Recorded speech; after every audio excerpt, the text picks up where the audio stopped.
Supreme കോടതി, രാഹുൽ ഗാന്ധി, തേജസ്വി യാദവ് ഈ മൂന്ന് ശക്തികളും ഒന്നിച്ചു നിന്നാൽ തെരഞ്ഞെടുപ്പ് കമ്മീഷൻ എന്നല്ല, അവരെ അരിയിട്ട് വാഴിക്കുന്ന കേന്ദ്ര സർക്കാരിനെ വരെ നമുക്ക് അടിച്ചൊതുക്കാം എന്നുള്ളതാണ് തെളിഞ്ഞിരിക്കുന്നത്. ബീഹാറിലെ നിയമസഭാ തെരഞ്ഞെടുപ്പ് അടുത്തപ്പോൾ വളരെ വിചിത്രമായ തെരഞ്ഞെടുപ്പ് കമ്മീഷന്റെ വാദം കേട്ട് അന്തം വിട്ടിരിക്കുകയാണ് ജനങ്ങൾ. നിങ്ങളുടെ കയ്യിൽ രേഖകളില്ലെങ്കിൽ നിങ്ങൾ വോട്ട് ചെയ്യേണ്ട എന്ന തെരഞ്ഞെടുപ്പ് കമ്മീഷന്റെ നിലപാടിന് നേരെ സുപ്രീം കോടതി ചാടി വീണപ്പോൾ അവർ ഒന്നയഞ്ഞു. എന്നാൽ പൂർണ്ണമായിട്ടും കടുംപിടുത്തത്തിൽ നിന്നും വിടാൻ അവർ തയ്യാറല്ലതാനും. അങ്ങനെ വരുമ്പോൾ കളത്തിലേക്ക് നേരിട്ടൊരു എൻട്രി രാഹുൽ ഗാന്ധി നടത്തേണ്ടത് അനിവാര്യമാണ്. തെരഞ്ഞെടുപ്പ് കമ്മീഷൻ സംസ്ഥാനത്ത് നടപ്പാക്കുന്ന സ്പെഷ്യൽ ഇന്റൻസീവ് റിവിഷനെതിരെ പ്രതിഷേധവുമായി ഇന്ത്യ സഖ്യം ഇറങ്ങിക്കഴിഞ്ഞു.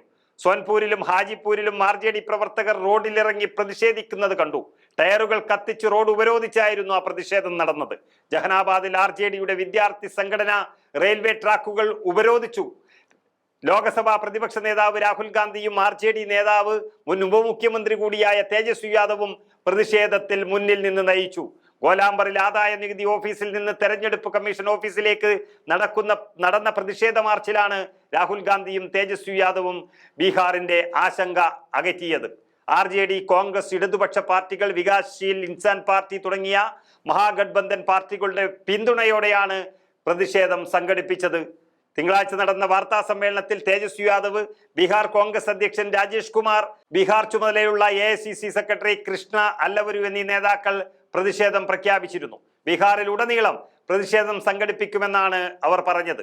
അതുപ്രകാരം ഇന്നലെ വലിയ രീതിയിലുള്ള പ്രകടനമാണ് നടന്നത്. വോട്ടർ പട്ടിക പുതുക്കലിനെ പ്രതിപക്ഷം ശക്തമായി എതിർക്കുകയാണെന്നും ഭരണകക്ഷിയായ NDAക്ക് നേട്ടമുണ്ടാക്കി കൊടുക്കാനുള്ള നടപടിയാണ് ഈ തെരഞ്ഞെടുപ്പ് കമ്മീഷൻ നടത്തിയതെന്നും ഇന്ത്യ മുന്നണി വ്യക്തമാക്കിയതോടെ ബീഹാറിന്റെ കഥ മാറിയിരിക്കുന്നു.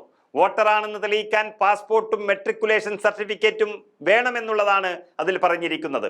ബീഹാറിൽ സംഭവിക്കുന്നത് എന്ത്?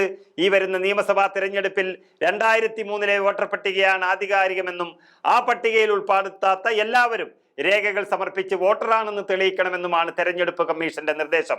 എന്നാൽ വോട്ടറാണെന്ന് തെളിയിക്കാനായി തെരഞ്ഞെടുപ്പ് കമ്മീഷൻ ആവശ്യപ്പെടുന്നത് ആധാർ കാർഡോ വോട്ടർ ID-യോ തൊഴിലുറപ്പ് കാർഡോ അല്ല, passport, matriculation certificate, permanent residence certificate, forest right certificate തുടങ്ങിയ 11ഓളം സർട്ടിഫിക്കറ്റുകളാണ്.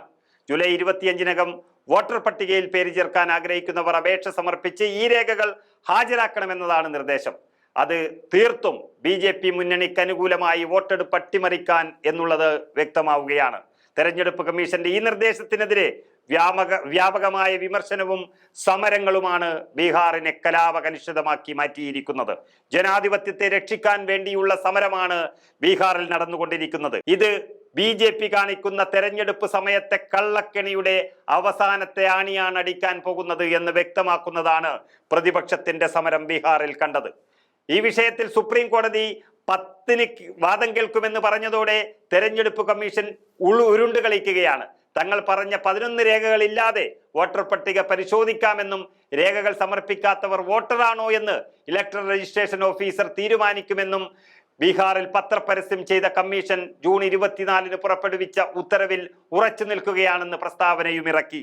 സുപ്രീം കോടതി വാദം കേൾക്കാൻ ഒരു ദിവസം മാത്രം ബാക്കി നിൽക്കവേ രാഹുലും തേജസ്വിയും ഇറങ്ങുന്നത് തെരഞ്ഞെടുപ്പ് കമ്മീഷനെ വിറപ്പിക്കുക തന്നെ ചെയ്തിരിക്കുന്നു.